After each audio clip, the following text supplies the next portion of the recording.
சொந்த வீடு அமைய. சொந்த வீடுனா வெறும் வீடாக கிடையாது, நீங்கள் எப்படி வேணாலும் நினச்சிக்கலாம். இடமாவோ, இல்லை நீங்கள் ஒரு ஃபேக்ட்ரிக்கு வந்து இடம் பார்த்துட்ருக்கீங்க, இல்லை நீங்கள் வந்து ஒரு தொழில் செய்கிறதுக்கு வந்து ஒரு முதலீடு எனக்கு தேவை, இல்லை எனக்கு வந்து ஒரு அப்பார்ட்மெண்ட் கிடச்சி ஒரு வீடு கிடச்சி அதுக்கப்புறம் எல்லாமே கிடச்சிரும்.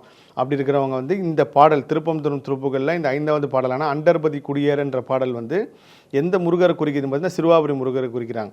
அண்டர்பதி குடியேற மண்டசுரர் உருமாற அண்டர் மன மகிழ் மீற வருளாளே அந்தரியடுடனாடு சங்கரனு மகிழ் கூற ஐங்கரனு முமையாலு மகிழ்வாக மண்டலம முனிவோரு மெண்டிசையில் உளவேறு மஞ்சினனு மயனாரு மெதிர்காண மங்கையுடன் அரிதானும் மின்பமுற மகிழ் கூற மைந்து மயிலுடன் ஆடி வர வேண்டும் புண்டரிக விழியால அண்டர் மகள் மணவாள புந்தி நிறை அறிவாள உயர் தோளா பொங்கு கடலுடனாகம் விண்டு வர இகழ் சாடு பொன் பரவு கதிர் வீசு வடிவேலா தண்டரள மணி மார்ப செம்பொனழில் செறிரூப தண்டமிழின் மிகுநேய முருகேசா சந்ததம் அடியார்கள் சிந்தையது குடியான தன் சிறுவை தனில் மேவு பெருமாளே.